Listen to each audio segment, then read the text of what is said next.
राजकुमार भाटी, भाईचारे की मिसाल अगर कायम करने की कोशिश की जा रही है उसका तो स्वागत होना चाहिए। आप इसे दोहरे मापदंड बता रहे हैं। संदीप जी, मुझे एक मिर्जा गालिब का बहुत प्रसिद्ध शेर है, वो याद आ रहा है कि ईमा मुझे रोके है, खींचे है मुझे कुफ्र, काबा मेरे पीछे है, कलीसा मेरे आगे। ये कभी कभी इंसानियत, बुरे से बुरे आदमी के अंदर भी इंसानियत जाग जाती है। जब कभी कभी इंसानियत जाग जाती है तो आरएसएस और बीजेपी के लोगों को ये याद आती है कि यार ये देश तो हिंदू मुसलमान दोनों का है, इनके अंदर तो संवाद होना चाहिए, एकता होनी चाहिए। लेकिन जब फिर इन्हें राजनीति याद आती है तो फिर ये नफरत फैलाने में लग जाते हैं।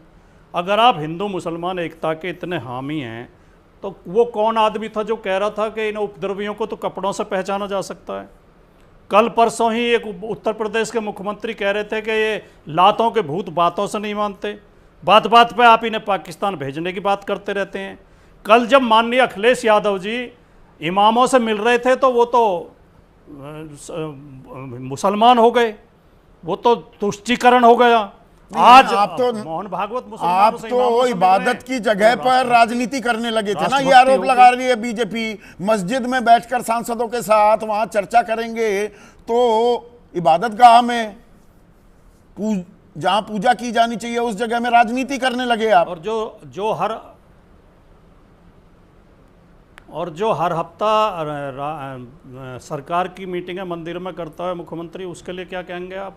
जो लोगों से मिलने के लिए, जन सामान्य से मिलने के लिए भी मंदिर में ही लोग इकट्ठे होते हैं, वहीं प्रतिनिधि मिलते हैं, उसके लिए क्या कहेंगे? जो प्रधानमंत्री हर चुनाव में मंदिर में बैठ के माथा पोत के मंत्र बोलते हैं, उनके लिए क्या कहेंगे आप? वो अपनी आस्था का इज़हार कर रहे हैं, वो हिंदू हैं, वो मंदिर जाते हैं, मंदिर तो सब जाते घूमते हैं। बस मंदिर में मत्था टेकना और एक राजनीतिक बैठक करने में फर्क है ना राजकुमार भाटी।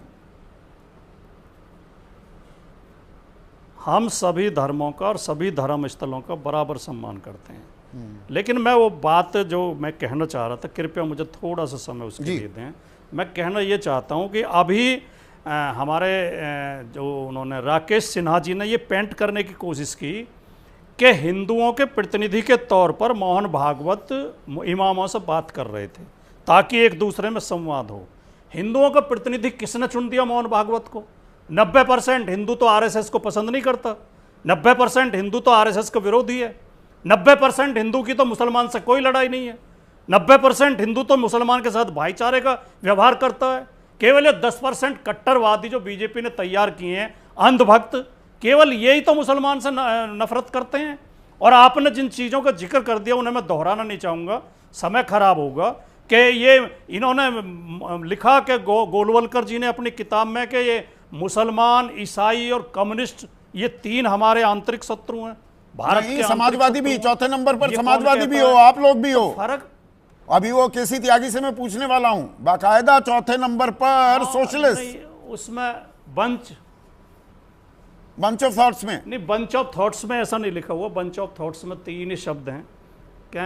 क्योंकि मैंने पढ़ी है वो किताब, हिंदी अनुवाद पढ़ा है, मेरे पास रखी भी है। नहीं, उसमें अंदर इसी और इशारा चला जाता है, मैंने पढ़ी हुई है। हाँ। और कम्युनिस्ट नहीं, वो बाकायदा 3 वो, और उसके बाद वो मैं आपको पढ़ा देता हूं। 1 minute. Socialism by ballot, policy of our government who have declared socialism as their goal. वो भी दुश्मन है जिसका सपना समाजवाद स्थापित करना है।